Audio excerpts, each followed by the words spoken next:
I'm joined today by Matt Nelson. Matt has been touched by CHC as both a husband and a father. Matt's first wife, Tina, passed away in 2013 due to complications from cardiomyopathy. Two of Matt's sons also live with this condition. A warning that this episode contains information about bereavement. Please listen in a safe space and remember you can pause if you need to. So trying to have that really positive frame of mind, even though some days it's really hard. And I talk about, the sun will rise, but some days it's really overcast. Before we begin, we'd like to acknowledge that we're recording on the traditional country of the Kaurna people of the Adelaide Plains. We pay respects to elders past, present and emerging. We pass that respect to any Aboriginal or Torres Strait Islander listeners.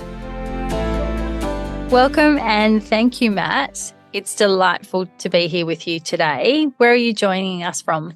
Good to meet you too, Sammy. So I join you from Yorta country here in the Goulburn Valley of Northern Victoria in Shepparton. Beautiful, beautiful part of the world. It is, yeah. Very flat, but deceptively flat. Excellent. So, Matt, you have a really unique story because you were both a bereaved husband and a father of two incredible young men who live with CHC. So I'd love to take you back to where this journey actually started. And how did you find out about your first wife, Tina, having a heart condition? Can you take us through that? Yeah, sure, Sammy. So Tina and I were fortunate enough to have our first child in August 2007, and we noticed through the delivery process where obviously there's a lot of pressure on the body that Tina started to have some heart failure sort of symptoms, and the doctors did an amazing job. And we were blessed to have Hamish as our first child. And then with follow-up visits to the cardiologist, diagnosis of hypertrophic cardiomyopathy was discovered. And we knew it was something that continued to watch and monitor, but it wasn't like it was a sudden thing that we needed to prepare for outside of getting to know more about the disease. And when our second child came along in 2007, and it's Claude's birthday today, the doctors could pick up the feel, the heart and the murmuring of the heart. And so both boys were checked, and we were surprised to learn that Hamish also was diagnosed with hypertrophic cardiomyopathy as well. Wow, that must have been so much to process just in itself, isn't it? Because here you are about to welcome your first child, and that just in itself is quite an overwhelming, and exciting moment. But to also learn that your lovely wife, Tina, had this, it's a genetic condition, isn't it? It is, and it's sort of fascinating because Tina's parents were tested and I was tested as well in terms of looking at the mutation and family history, which didn't show it. So Tina was unique in so many ways, even more so with this disease as well. So, yeah, it is genetic, and this is where the Kids Hospital in Melbourne have just been fantastic, not only with the service but also with genetic testing and looking and helping the boys prepare for what the future may look like going forward as well. I don't think there are any words to place to that. I very much applaud and respect you for sharing this story because it is something that obviously is still so raw. Obviously, time doesn't always, it's not about healing, but time. And when you start to talk about these sorts of things. And so I suppose I'd love for people to understand what is that process. So all of a sudden you have your beautiful wife, you've got a beautiful son, you're processing all of this. So you mentioned before, obviously now the Kids Hospital, but in the beginning, I'm assuming your wife had to go under the care of a cardiologist, and that in itself must have been just huge. Was it yearly checkups or was it ongoing? Yeah, it was quite a journey too, Sammy. So really, really blessed at that stage we were living in Benalla, and we had some really good cardiologists in Wangaratta as well.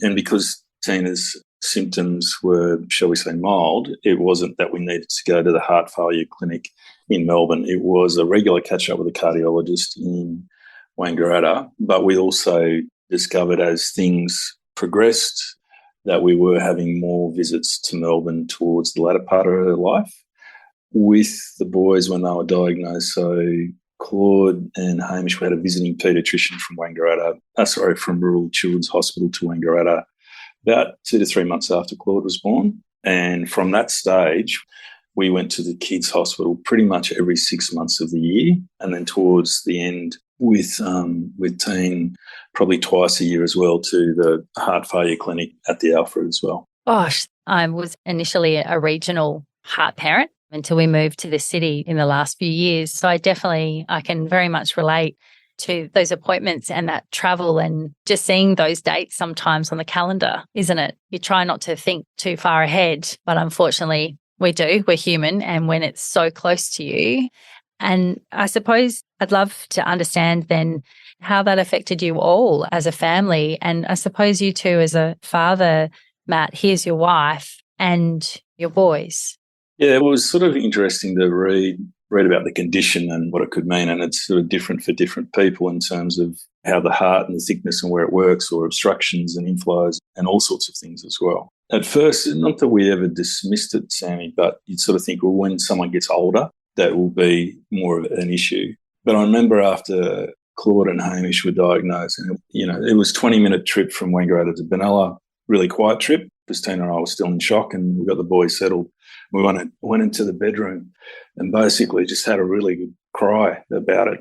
The thing about teen, and this is the other thing about grief, and I am a better person and a better parent because of Tina. So one thing about Tina was she was always very, very positive and always trying to look ahead, and she was always, to a fault, was always see the best in people.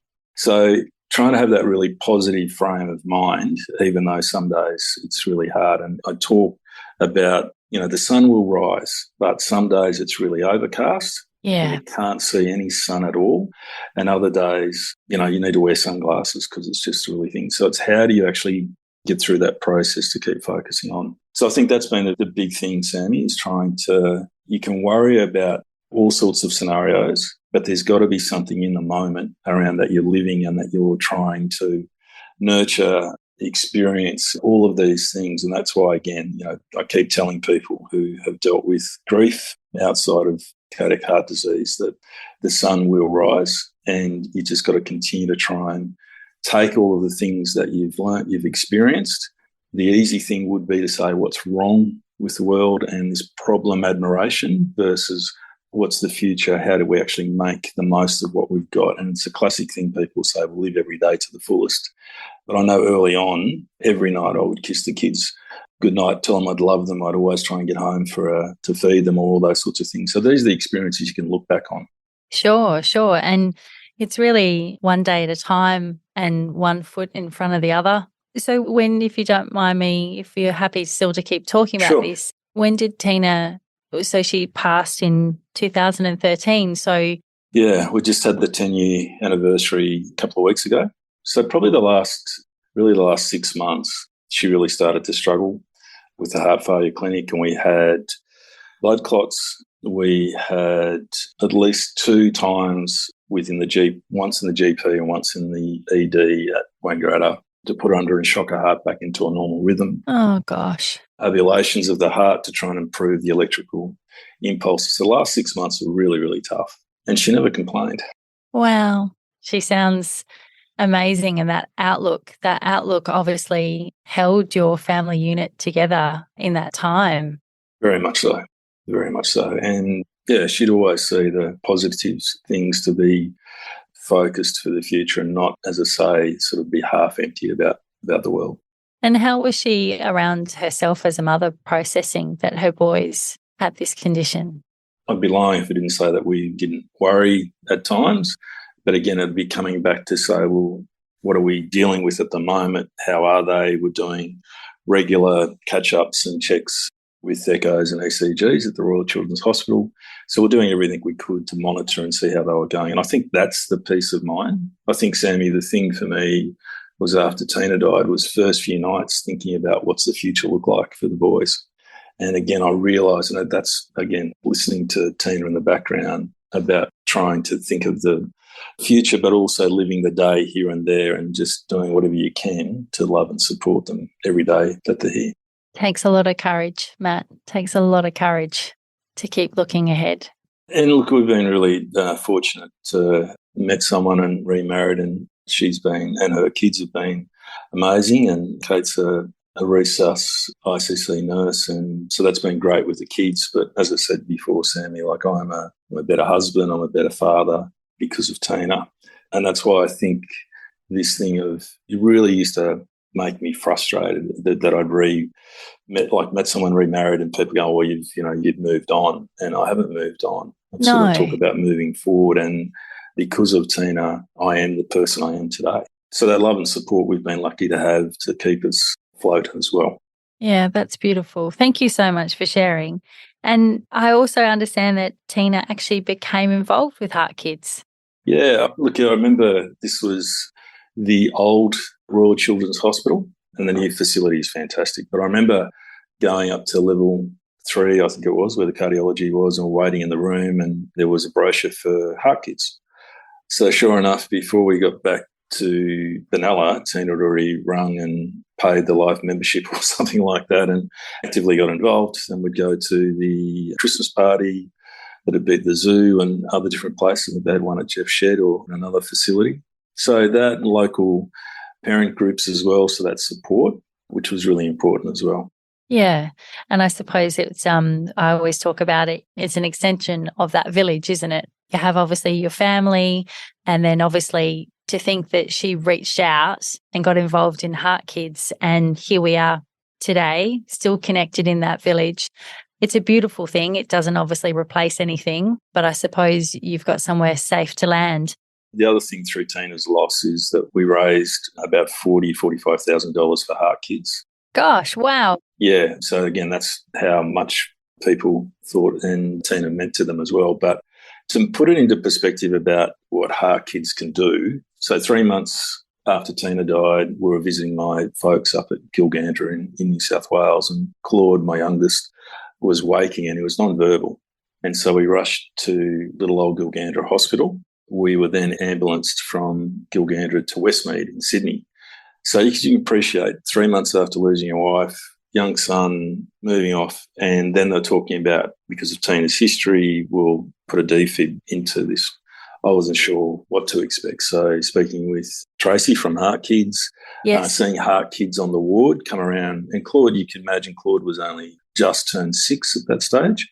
So just getting a sense of this foreign object, where it's going to go, how it's going to work, and the Heart Kids people walking around the ward with the little teddy bear and the feeling of the defib, and just prepared him perfectly for surgery. I think I was probably worse, and wish it was me than he.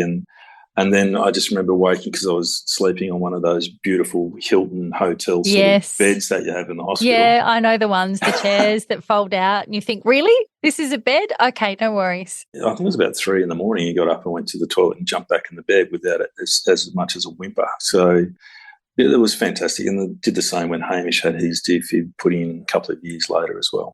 Matt, I'm just trying to get my head around all of this. So and honestly, thank you for sharing this story. And I'm sure there's so many people that will be listening that I suppose we all have our own journey. And I think it's beautiful to hear you have that outlook, is we all have our own journey. Sometimes we can go really inward and we ask the questions, why me, why us? And then there's those times when you hear, like from you, Matt, and hearing about your beautiful wife, Tina, you're on the other side of this and you're sharing this story. But I'm still just trying to get my head around in the moment. Here is your wife, beautiful wife, about to give birth to a bundle of joy, which is the most joyous time. And then to know that she had cardiomyopathy, to then having Claude and Hamish, then both of them having a diagnosis, and then also to Tina's passing. It's so much to grapple with. It's so much, even just for me, just hearing you talk about this and it's so beautiful that the way you expressing still all that love that you have for Tina. And I completely appreciate, you've taken that, like you said, is to be a better man and now a better husband. And I'm sure you've always been a wonderful father. It's quite clear. So I suppose, how would you surmise grief if someone was listening right now and they're very much in the throes of this? What would you share with them? Well, it's certainly different times, but very early on, the rawness of the experience, and I explain it that basically we all know what a cramp feels like. And for me, early on, it was like every muscle, every being of my body was going through a cramp situation, and points where you didn't want to move, you didn't want to get out. And, one view would be that it's unfair and difficult with 2 young kids, and yes to that, but the other substance to add to it is that they still need you to be at your best and be able to do things. So what I learned early on was how that you could get through the day. So whether it be having the shower first up and then having a really good cry with the music blaring, and apologies to my old neighbours, to making sure that there's a positive face, but also one that didn't stop the stories about Tina and their mother, and sharing some of those funny stories about things that would happen or had happened in the past. And, you know, it's such an important thing. Other things is you've really, in that situation, so Tina was 38, she'd been planning my 40th, all that sort of stuff, to go from getting the kids settled into bed and sitting down and having a conversation and then watching a show or doing something else, to this being yourself at 8 o'clock at night, and that becomes real as well. So there's a number of different stages that you will go through. There are certainly no doubt at stages I went through that I was very half empty about things, but you quickly realise about your obligations and responsibilities to your children about helping prepare them to be the best that they can be, but also to seize opportunities when they present themselves. Yeah, wise, so wise. And I love that you are apologising to your neighbours for... So what was it that you were actually singing at the top of your lungs? Well, it certainly wasn't Celine Dion or anything like that, but it may or may not have been a bit of Cold Chisel and Guns N' Roses' Appetite for Destruction. Excellent, excellent. Just so that we can put it out there and really let people know our ages. Excellent. Yeah, correct, yeah. Like through that time, and you are in a small community when this is all going on, so they're seeing a young family being affected in this way. Are there things that you really responded to that people did for you, and were there other things that you thought, oh gosh, please don't say that, please don't do that? Yeah, look, there was lots of things. Growing up in a small town in Gilgandra, and Tina grew up in a small town called Mathara, just north of Echuca. I think, Sammy, for me, it was really trying to do that fundraising or something, and I wasn't sure what it was. Sure. But some of Tina's friends came up with this idea for a movie night.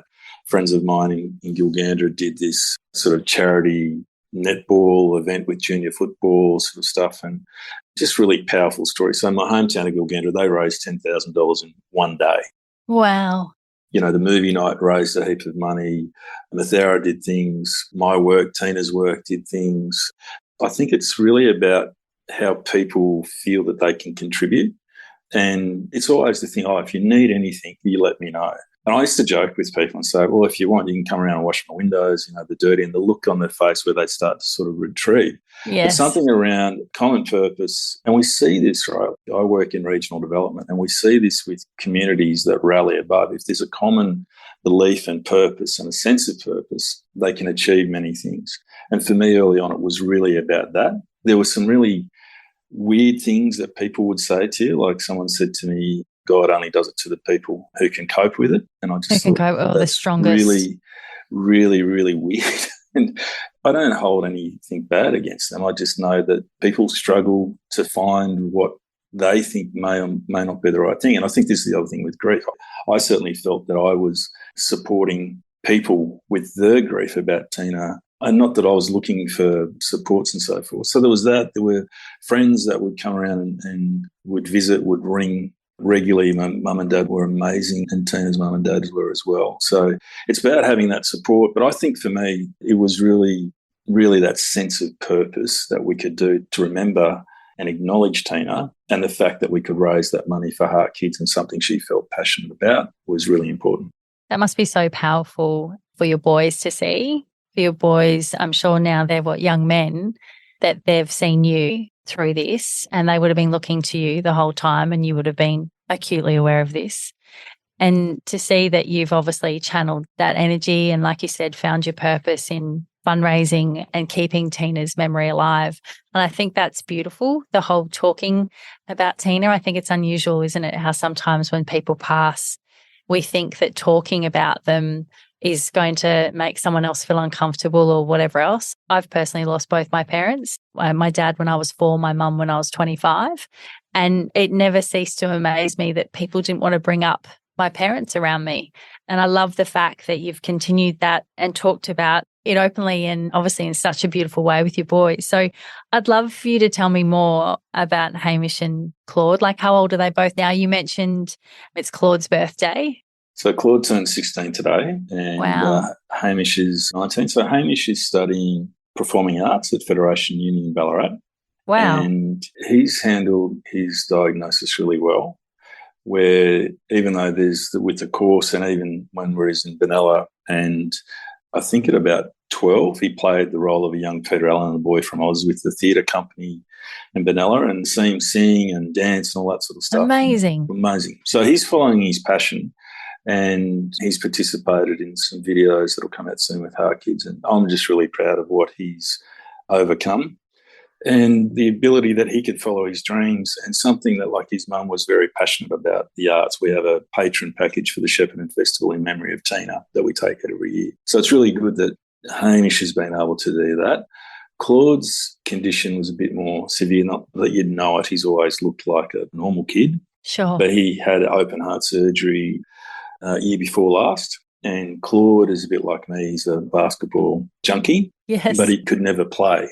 But since the surgery, he's been able to play. So, oh gosh, Matt, that's wonderful. Oh, it is. And his first shot was a three-pointer, and it was nothing but net, Sammy. So it was fantastic. So he's been really active, and he's sort of coaching. He's coaching his little sister's team, and so really active. And we go down to the NBL, and Claude gets dressed up. And so if we sit centre court, not because we're rich, but just because I'm mortgaged to the hill and want to give the kids the best experience. But Claude gets dressed up as the green. It's about living, yes. That's right. Claude gets dressed up as the green man at the South East Melbourne Phoenix game. And the Phoenix, by the way, just to give them a plug, after Claude's surgery, they signed him to a one-day contract with the team so he could run out with the team on game night, which was amazing. I'm covered in goosebumps. I'm not even joking. I'm covered in goosebumps. That is that's magic. That is absolutely magic. They're both living their best lives. And I look, Claude's probably interested, and it'll change, right? Like, it all changes for us when you're in year 10 to year 12 and what you're going to do. But Claude is thinking at this stage is probably sports management, and I'm more of the sort of the Bachelor of Economics sort of bent rather than the arts or science bent. And I think Claude's going to be a bit more like me. So you've got a left brain and a right brain. Very much, yeah. I'm not sure if they'll make money, but hey, they've got every opportunity to shoot for the stars, and we'll support them to find, like we will with our beloved big family. Between Kate and I, we've got 6 kids, and whatever we can do to support them to find the niche or happiness, that's what our job is, right? Yeah, it is. It is.